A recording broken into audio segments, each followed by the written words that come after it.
why wouldn't someone like? You should respond. You should. Yeah. This is like just part of being. I mean, being an influencer and being a good person. Like, you want to give the same vibe that like someone in my gym would get. Like, if someone's gonna come into my gym, like I'm gonna answer any question they have and like have a conversation with them. Like, we're gonna do the same thing on social media. It's the way social media should be used, not as like a platform for creepy, weird stuff. Strict handstand push-ups. Yes.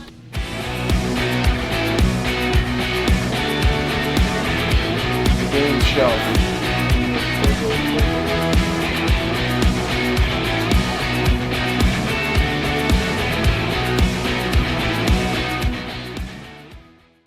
So my guess on my social media today was strict handstand push-ups, burpee box jump overs, and dumbbell front rack lunges. So if that's the actual workout this week, and I actually finally managed to guess it right, oh man, it's the good stuff. And it's for time, rounds for time. No more AMRAPs. We're done with that shit. Is that Bill Grunler? No, it kind of looks like Bill Grunler though. It's like, yeah, it's the California Bill Grunler replacement. He's got a stunt double. Little guys row routine and well, not good. Yeah, little guys row. Anyhow, moving on. So hello and welcome to the 2019 CrossFit Games open announcement for the workout. No, that's what I'm trying to. If you scroll down, I think. Oh, they just came back. There it is. What's going on? Provide water to all We finally found Annie in Iceland. Been watching the California feed and I've been all confused. Multiple exhibitions showing the wonders of Iceland. Gotta watch the guys go as down. well as a rooftop restaurant with a 360 view of the city. One of the most common questions I get is what is in the water in Iceland. They win for best host of an open announcement already. But maybe on top of I'll say, you want to come to Iceland and So I did that and I qualified, like I think 8th or 9th or something like that. So when's that? It's the first week of May, so that'll probably be, depending on how the Open finishes up, if I do well in the Open, then Iceland will be like probably my last competition before the CrossFit Games. If I do not do well in the Open, then the Iceland will be the start of a summer of competing all over the world, trying to get a spot back to the CrossFit Games. 50 strict handstand push-ups. Yes! 100-foot handstand walk. Oh my god, it's a fucking home run swing. Yo, this workout could not be better for me. I love that it's for time. Sorry, Echo, I didn't mean to freak you out. So you're gonna be safe by the clock. Come here. It's okay. Get excited. Yeah, it's exciting. So the time cap for this workout is 10 minutes. Holy shit. Yo, that is fast. That's a rough time cap. Yeah, No. that's short. Yo, I can't believe there are strict handstand push-ups in the Open. One dumbbell. This is the best day ever. Muscle fatigue Ever. at the beginning and then Best day ever. yeah, fuck it. Shoulders. This workout is literally all of my favorite things. Yeah. Handstand walk, strict handstand push-ups, overhead lunges. Those are my 3 favorite movements in CrossFit. But best day ever? Best day ever. Oh my god, I'm gonna send it so hard tomorrow.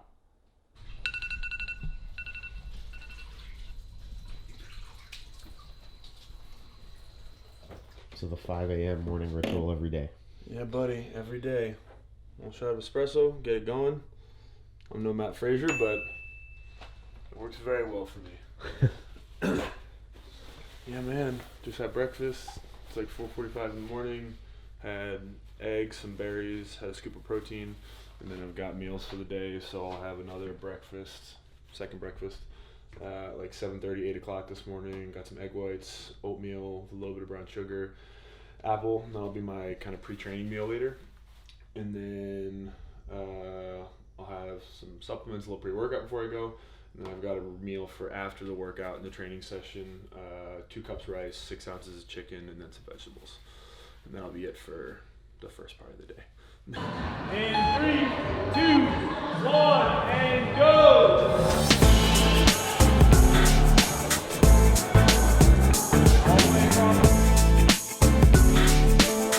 Successful 6 a.m. class, now it's coffee run time. Going to one of the best coffee spots in all of the Northeast. It's pretty cold up here. Just a little chilly. Yeah, this place is like the best thing about Ithaca. Well, I guess there's other nice things about Ithaca too. But fun story, I did an event with Matt like probably 6 or 3 months ago, back in the fall, and I was like, oh, you know, he's like a big espresso guy, like I'll bring him a bag of coffee from here, and I brought him this coffee. And if you think Matt Fraser is going to put this in his coffee roaster, this very, very American coffee roaster, no, didn't work.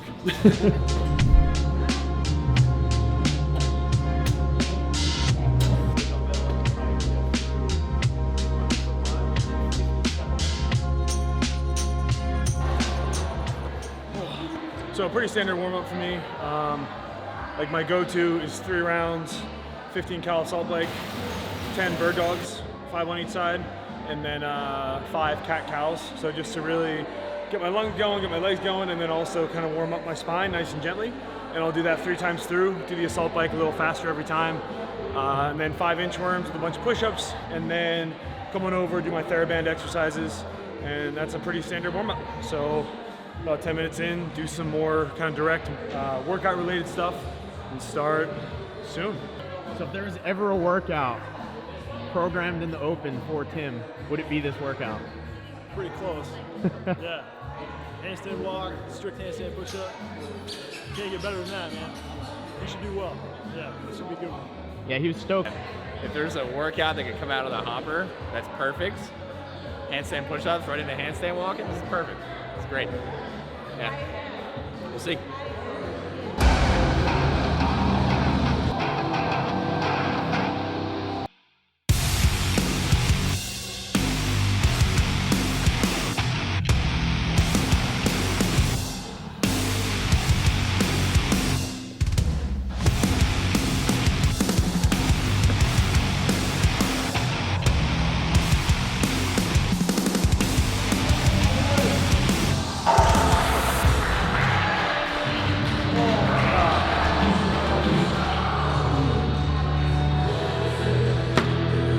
Yeah, big handstand push-ups is not the answer. Turns out, big sets of handstand push-ups, not the way to go. Yikes. Definitely gonna redo that one with 5s the whole fucking time. Holy shit. So, I mean, honestly, the first 100 feet of handstand walking is just a nightmare. And like I found my groove, like, I don't know, I think it was like the 75 to 100 up to like 150. I kind of found like a comfortably uncomfortable like lockout, but man, the first like 75 feet of handstand walking was horrendous. It was horrible. So yeah, I think I need to redo it with 5s on the handstand push-up the whole time, reduce time under tension, and then be able to push the handstand walk. I think the handstand walk matters way more than the handstand push-ups.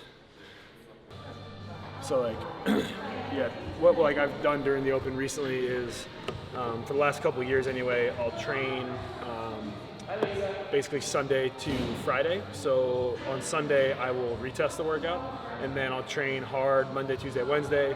Thursday I'll do an aerobic day, so I'll do swimming and biking, and then I'll do the open workout for my first time on Friday. So my first go at the open workout is usually not fully rested and ready to go, because it's nice for me to be able to sleep in on the weekends. I'll sleep in on Saturday, sleep in on Sunday, and then I can retest the workout Sunday completely fresh, well rested, you know. So I think it works out really nicely, and I always feel really good for my retest. So yeah, I like it. It's worked really well.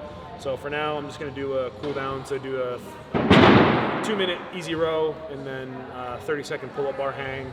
Just do that a couple times through to open up my shoulders and loosen up my legs a little bit. And then I'm going to jump on the true form and run for like 20 minutes, 25 minutes at an easy pace, just to get my heart rate up and kind of, you know, get a workout, because that workout was all muscle and not a lot of heart rate. So relax. Iced, stretched a little bit, so kind of feeling better after the workout this morning. I'm pretty happy with how I did overall. You know, I think there wasn't a real game plan, which I think is a little dangerous in a muscle fatigue workout like that. But that was like, kind of, like I said, my coaches and my decision that we wanted to just really go for it. Like swing for the fences, go big sets on the handstand push-up. If it fatigues, and just get to the handstand walk as messed up as humanly possible. And kind of see how it goes. And I did exactly that. So I followed my game plan perfectly. But like I said, I'll definitely retest it with smaller sets of handstand push-ups.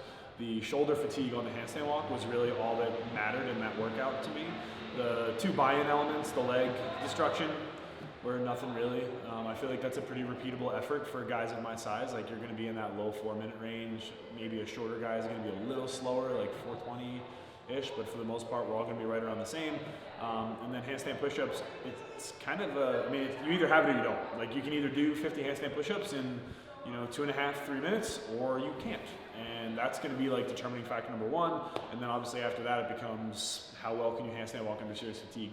And like I said, I think I blew my shoulders out a little too badly. I don't usually have a problem handstand walking fatigued, and my triceps were threatening to quiver and just buckle underneath of me, and I've never had that feeling upside down before, which obviously is part of the stimulus of the test, but I think it's also not, I think it can be avoided a little bit more. I don't think I can find a way to not feel quite so bad when I go into the handstand walk. So I'll definitely redo it on Sunday. I'll take a rest day tomorrow, but other than that, it's a really fun workout. Like, I enjoyed it. Managing muscle fatigue is a nice change of pace from trying to make your heart explode or making your legs explode. So, week 1 and week 2 were a little bit of both of those.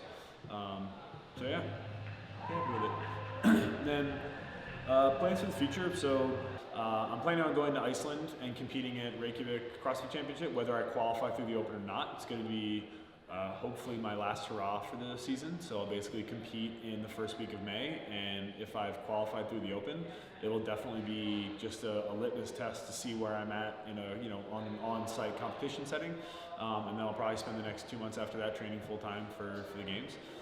If I haven't qualified by then obviously there's going to be a lot more importance placed on Iceland, and that's going to be definitely, if I don't qualify through the Open, that'll be my main route to the CrossFit Games, because of the landscape, because of the weather, there's likely going to be a lot of indoor events, there's going to be a lot of CrossFit, there's not going to be a ton of out of the gym stuff, and historically that's where I've struggled. So it's a good event for me in terms of selection for staying inside and just testing fitness, and not being tested so much outside of the gym with things like obstacle courses. If they do swim, I'm going to go ahead and assume it's probably going to be in a pool, and I'm a lot more comfortable in a pool than I am in the oceans.